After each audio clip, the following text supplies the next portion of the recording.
Paz e bem, tudo bem com vocês? Seja bem-vindo, seja bem-vinda à nossa quarta aula sobre a campanha da fraternidade. Eu espero que você já tenha o seu livrinho aí, no texto base da campanha da fraternidade 2022. Fraternidade e Educação, fala com sabedoria, ensina com amor. Hoje nós vamos ver nesta aula a oração da campanha da fraternidade e também o objetivo geral e os objetivos específicos. Muito bem, acompanhe comigo. Vamos primeiro fazer esta oração da campanha da fraternidade e depois nós vamos voltar a cada estrofe que eu dividi aqui em cada slide. Nós vamos conversar sobre cada ponto, fazendo nascer a espiritualidade, principalmente nesse tempo quaresmal. Siga comigo. Muito bem, aí está a oração da campanha. Rezemos juntos. Pai Santo, neste tempo favorável de conversão e compromisso, dai-nos a graça de sermos educados pela palavra que liberta e salva. Livrai-nos da influência negativa de uma cultura em que a educação não é assumida como ato de amor aos irmãos e de esperança no ser humano. Renovai-nos com a vossa graça para vencermos o medo, o desânimo e o cansaço, e ajudai-nos a promover uma educação integral, fraterna e solidária. Fortalecei-nos para que sejamos corajosos na missão de educar para a vida plena em família, em comunidades eclesiais missionárias, nas escolas, nas universidades e em todos os ambientes. Ensinai-nos a falar com sabedoria e educar com amor. Fazei com que a Virgem Maria, Mãe Educadora, com a sabedoria dos pequenos e pobres, nos ajude a educar e servir com a pedagogia do diálogo, da solidariedade e da paz. Por Jesus, vosso Filho amado, no Espírito, Senhor, que dá a vida. Amém. Muito bem, esta é a oração. Agora vamos voltar juntos. Nós rezamos, mas às vezes nós rezamos como se nós estivéssemos apenas lendo, né?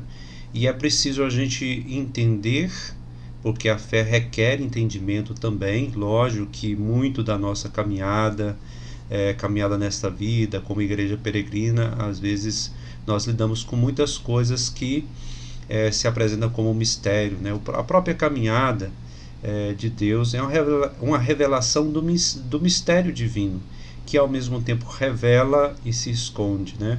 Isso é devido ao nosso próprio estado de vida, que muitas vezes está mergulhado no orgulho, no egoísmo, né, e não percebemos direito. Mas vamos lá, primeira estrofe. Pai Santo, neste tempo favorável de conversão e compromisso. Bom, vamos parar nesses dois pontos aqui.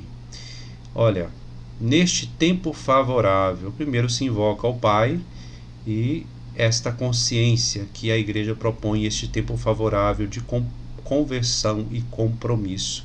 Gente, a conversão, ela não pode ser entendida jamais como um processo único. Eu aceitei Jesus na minha vida, né? No sentido que agora eu já estou perfeito, agora eu já entendi. Não. A conversão tem a ver com uma decisão alimentada pela fé, é óbvio, né, que ninguém se converte sozinho a não ser pela graça de Deus, mas ela requer uma decisão de compromisso, gera um compromisso perante a vida. Então é neste tempo favorável que isso que a gente pode encontrar os meios, tanto as coisas simples, tanto os ritos que nós realizamos, como a reflexão dessa campanha da fraternidade. Dai-nos a graça de sermos educados pela palavra que liberta e salva. Aquilo que eu já falei nos vídeos anteriores, a necessidade que nós temos de percebermos como sempre discípulos e discípulas.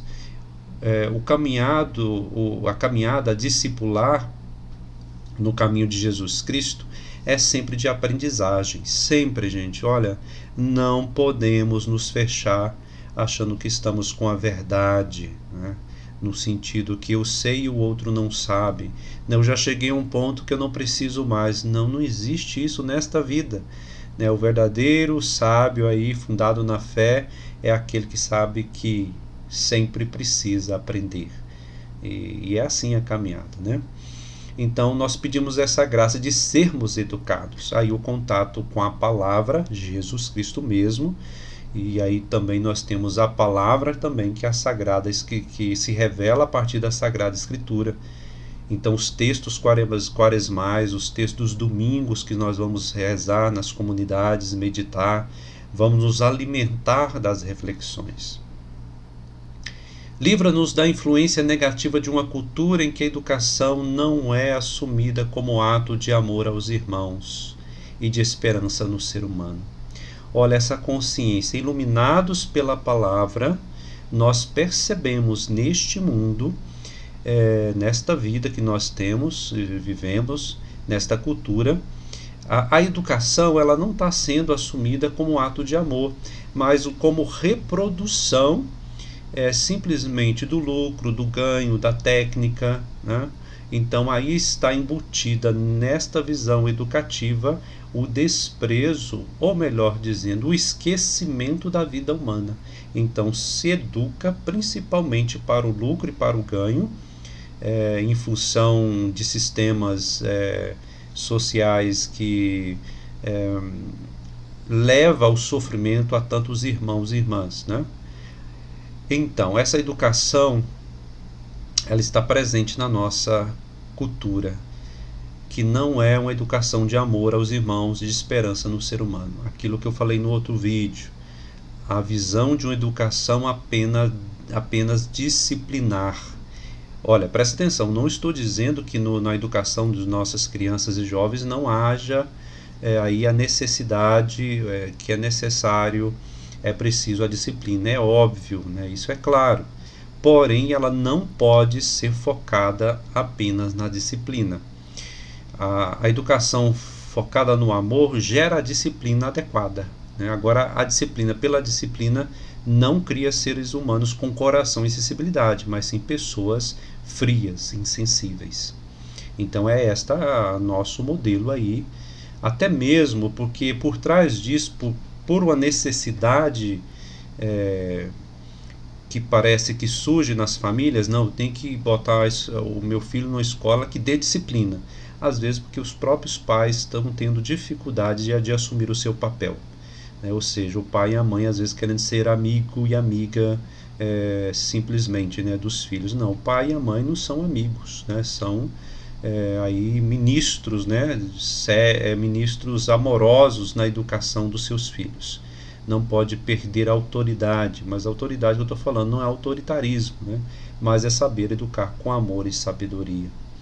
Renovai-nos com a vossa graça, né, continua pedindo, né, renovai-nos, Senhor, com a vossa graça. Ou seja, precisamos de renovação e este é o tempo favorável para vencermos o medo. Você que talvez seja pai, mãe aí recente, é claro que dá insegurança, dá medo, o amor é grande, as dificuldades também, né? Mas nós pedimos essa graça de vencermos o medo, o desânimo e o cansaço. Às vezes você que tem filho adolescente, que está passando por dificuldades, né? Então essa oração fala assim: Senhor, vem em meu socorro, né? Não simplesmente para resolver no passe de mágica, mas para me dar compreensão e sabedoria para encontrar os melhores caminhos. E ajuda-nos a promover uma educação integral, fraterna e solidária.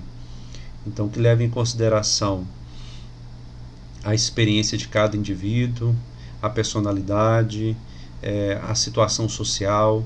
Nós temos uma tendência, gente, isso é muito presente hoje no nosso meio, de querer encaixar todas as coisas, as pessoas em normas.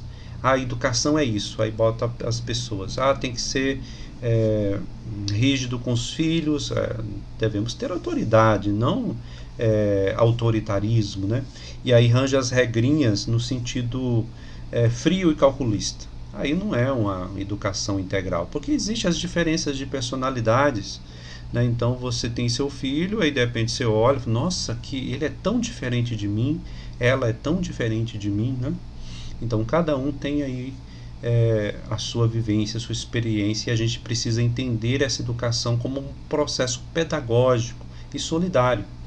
Fortalecei-nos, Senhor, para que sejamos corajosos na missão de educar para a vida plena em família. Presta atenção, educação plena em família. Aí você pode falar assim, mas tem tanta dificuldade na minha casa, na minha família, né? Mas presta atenção, educação plena. A educação plena, a vida plena, para essa vida plena, ela envolve também conflitos, né? Não vem achar que educar para a vida plena seria uma família sem dificuldades nenhuma, sem problema nenhum. Isso não existe, isso seria fantasia da nossa cabeça. Mas que sejamos corajosos. Corajosos para quê? Se não tivesse problema, não precisaria ser corajosos, né? Bastaria viver o dia a dia. Mas veja, sejamos corajosos na missão. Pai e mãe, você tem uma missão, né? Tem um trabalho. Educar é um trabalho, é uma tarefa, é uma missão para a vida plena em família, em comunidades. Quanto é difícil também ver em comunidades às vezes, não é? Às vezes tem uma confusão aqui e acolá, tem os conflitos, tem as diferenças, né? De grupos, de movimentos, de personalidades, né? A gente não pode querer que a comunidade nossa seja uniforme.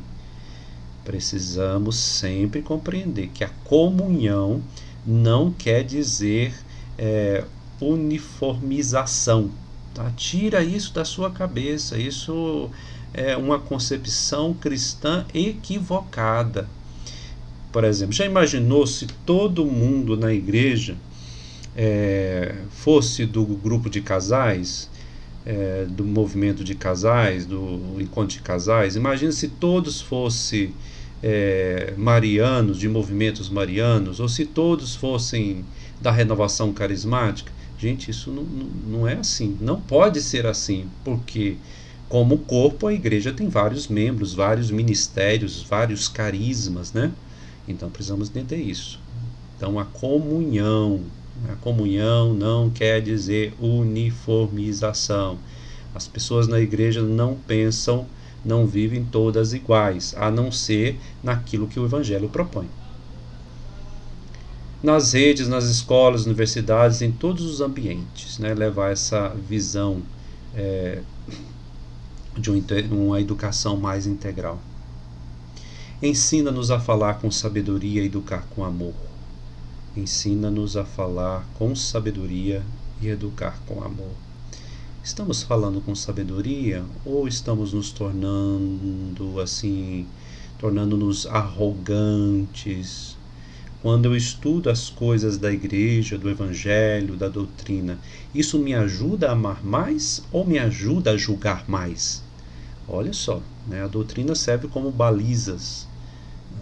Eu falava com uma pessoa recentemente assim, o que é mais importante, o avião que está descendo ou as luzes no aeroporto? As luzes são essenciais, né? Senão aquelas luzinhas na pista, o avião não desce à noite, né? Porém, o avião é mais importante.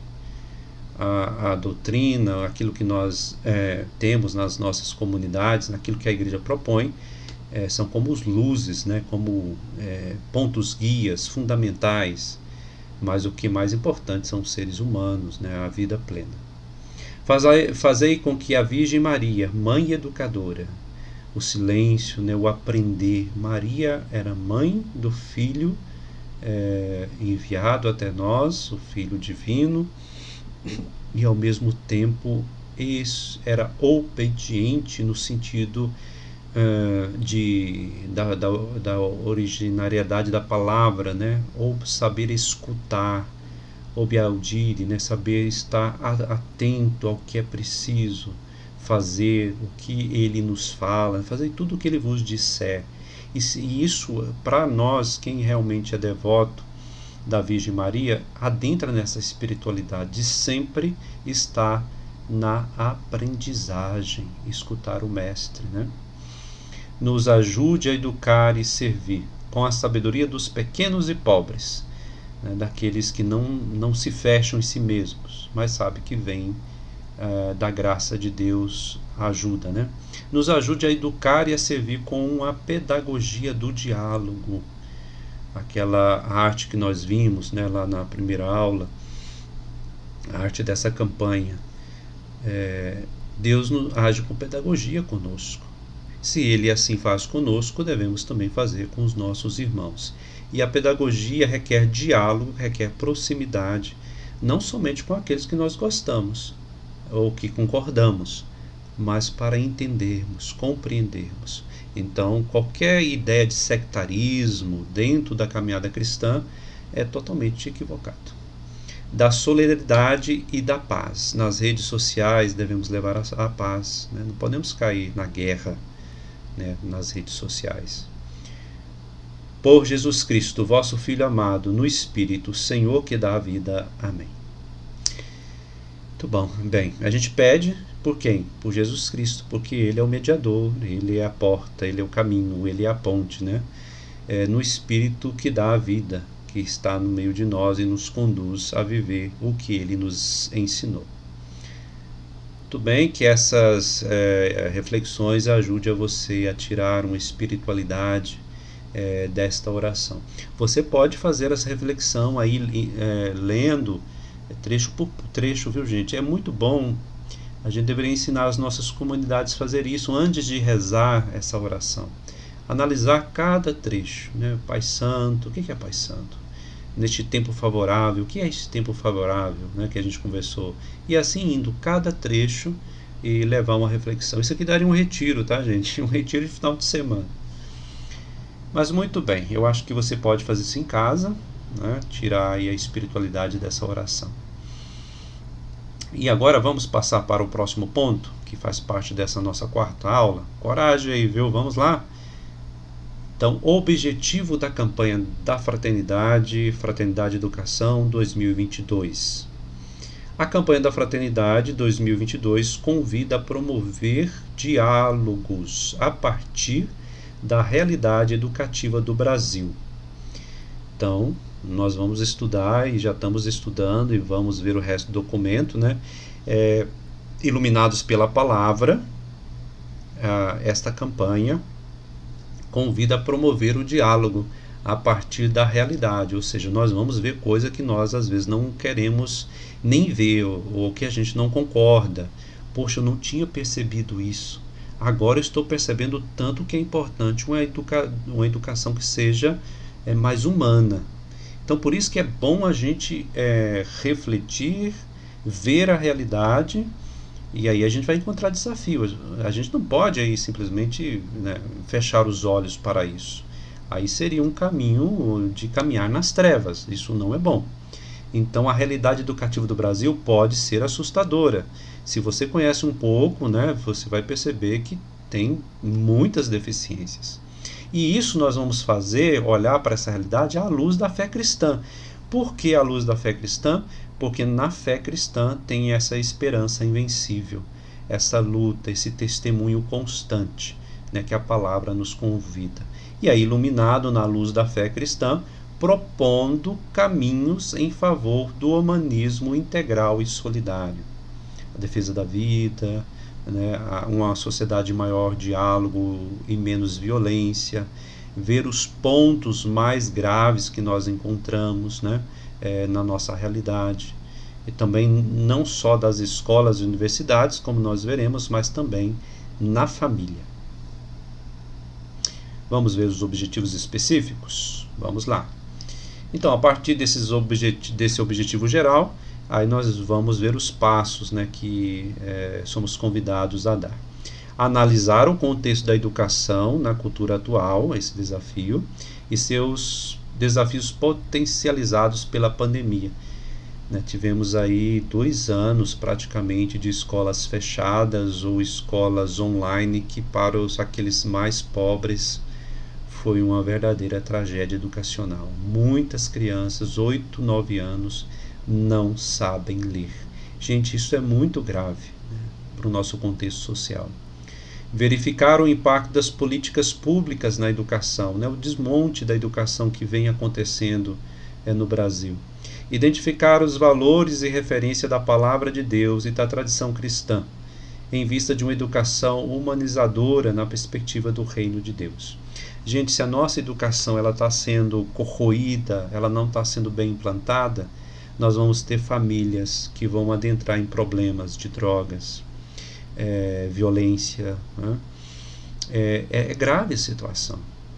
Pensar o papel da família, da comunidade de fé e da sociedade no processo educativo, com a colaboração dos educadores e das instituições de ensino, escolas, faculdades, né, escolas técnicas. Então, pensar o papel da família, né, a família ela deve ser a primeira que contribui para isso, né, para a educação dos filhos.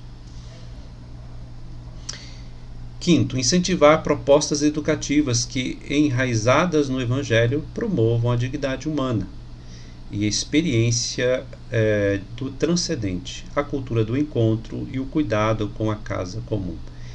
Preste atenção que o Evangelho está sempre presente, né? Então, a campanha da fraternidade é esse olhar, mesmo que vamos dialogar com situações, com pessoas, com instituições que às vezes não é confessional, não pertence à nossa caminhada de fé, mas nós temos algo em comum. É este comum que nós, dialogando com estas realidades, nós precisamos ter em mente e destacar. A dignidade humana, gente. Por isso que é uma campanha da fraternidade. Deus que é o homem, que é a vida. Então não podemos ter aquela ideia, a campanha não ajuda. Gente, a campanha nos faz abrir ao diálogo com outras realidades não religiosas, mas que no fundo nós sabemos que pode ter uma presença e uma atuação religiosa no sentido de promover a dignidade humana. Presta atenção nisso. Não vamos nos fechar a isso, né? E outra coisa, o cuidado da casa comum. O que é a casa comum que o Papa Francisco tanto nos fala? Cuidar desse planeta, no sentido integral, né? Cultura da guerra que nós estamos vivendo, né? Tantas famílias perdendo, né, as suas casas, saindo do seu país. É fruto dessa falta de dignidade humana, né? Que não tem ideias políticas, vivências culturais que não estão promovendo a dignidade humana. Estimular a organização do serviço pastoral junto às escolas, então as escolas católicas, também mesmo aquelas que não estão ligadas às redes católicas, também pode ser presença, né, dessa pastoral. Universidades, centros comunitários e outros espaços educativos, em especial das instituições católicas de ensino. Então é lógico que as instituições católicas têm um papel maior, mas eu já dei aula, já estudei em instituições que não eram católicas, que não era confessional, mas ao mesmo tempo tinham os grupos, né? Por quê? Os próprios alunos se movimentavam. Aí tinha os líderes dos grupos, né? Grupo de oração, grupo de reflexão, grupo bíblico, dentro das universidades. Promover uma educação comprometida com as novas formas de economia. As novas formas de economia, que é essa economia mais integral, que leva em consideração o meio ambiente, né, o ser humano, o desenvolvimento social sustentável, de políticas de progresso que sejam verdadeiramente a serviço da vida humana. Bom, gente, a ideia de progresso que nós temos hoje é totalmente equivocada e anticristã. Vocês já viram no jornal toda hora, né, passa o PIB, né, mas onde está baseado esse PIB? Hoje, né, pode mudar essa concepção, mas hoje ela está baseada num desenvolvimento ilimitado em cima dos recursos naturais, né, na exploração dos recursos naturais. A gente poderia ter um PIB elevado cuidando ao mesmo tempo do planeta? É óbvio que sim. Energia solar, agricultura mais sustentável, né, criação de gado que fizesse uma interação maior com a preservação do meio ambiente. Isso é possível, né, isso é possível. E por isso que essa ideia de progresso, ela deve estar fundamentada verdadeiramente a serviço da vida humana, em especial dos mais pobres. Mas por que dos mais pobres? Porque os efeitos dessa exploração predatória, ela recai principalmente sobre os mais pobres. O aquecimento global, quem é que vai sofrer mais com as enchentes? Vimos isso aí em Petrópolis. Quem é que vai sofrer mais? aqueles que são mais pobres, que estão em áreas de risco, que não têm uma casa para morar, né? Tem que morar nesses lugares. Aqueles que moram perto dos rios, né? Aqueles que estão nas palafitas, então esses que vão sofrer mais. E outra coisa, inflação. Na medida que a guerra ocorre, por exemplo, que vem uma mudança climática, inflação alta, quem é que sofre a maior inflação? Os pobres. Quem é que passa fome? Os pobres. Quem é que perde a condição de ter uma educação adequada com o alto dos preços? Os filhos dos pobres. Muito bem, foi isso. Espero que tenha te ajudado aí na reflexão.